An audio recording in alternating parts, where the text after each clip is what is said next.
Un fine settimana da non dimenticare per le forze dell'ordine, per non lasciare che scene di guerriglia come quelle a cui parecchia gente ha assistito possano ripetersi in futuro. Con la chiusura dei locali San Leonini nella notte tra sabato e domenica scorsi in via Atenea, salotto cittadino del capoluogo, si sono radunati migliaia e migliaia di persone, soprattutto giovani che hanno preso d'assalto bar e luoghi di ritrovo. Purtroppo, e non è la prima volta, con tutta questa calca ci scappa sempre la rissa. Lo scorso fine settimana di risse se ne sono registrate almeno due, il bilancio di tanta violenza e di diversi feriti e un arresto.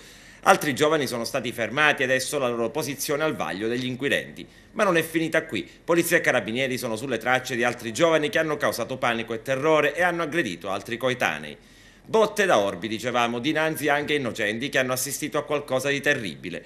Bande di giovani di età compresa tra i 18 e i 25 anni se le sono date di santa ragione. Sono volati calci e pugni, ma anche bottiglie di vetro e altri oggetti che potevano fare male, molto male.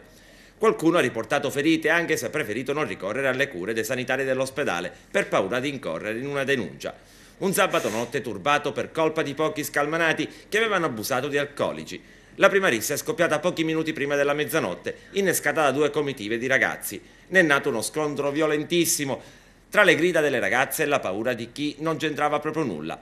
Poco dopo le sirene della polizia e il fuggi-fuggi generale. Un ragazzo avrebbe avuto la peggio, ferito in diverse parti del corpo. Intorno alle due altri scalmanati hanno concesso il bis. Alcuni testimoni hanno raccontato di un partecipante che, rotta una bottiglia di vetro, si sarebbe scagliato contro un ventenne colpendolo alla testa e procurandogli una vistosa ferita. Il giovane sanguinante sarebbe stato curato da un'ambulanza giunta sul posto. Chiunque era in via Atenea l'altra notte è rimasto sconvolto da tanta violenza gratuita e per certi versi inaccettabile. Alla fine almeno 3 giovani sono rimasti contusi. I poliziotti della sezione volanti intervenuti per sedare le liti, dopo un inseguimento a piedi per le viuzze del centro storico, hanno bloccato e arrestato Gianluca Infantino, 24 anni, agrigentino, evaso dagli arresti domiciliari e pare per aggressione. Il giovane coinvolto nel blitz, i soliti ignoti, scarcerato venerdì scorso e sottoposto alla misura cautelare dei domiciliari, è stato trovato dai poliziotti lungo il salotto cittadino mentre cercava il contatto fisico con un giovane avventore di un locale. Gli agenti hanno effettuato anche dei controlli presso l'ospedale cittadino per verificare se coloro che erano stati visti da alcuni testimoni con delle ferite avevano fatto ricorso al pronto soccorso.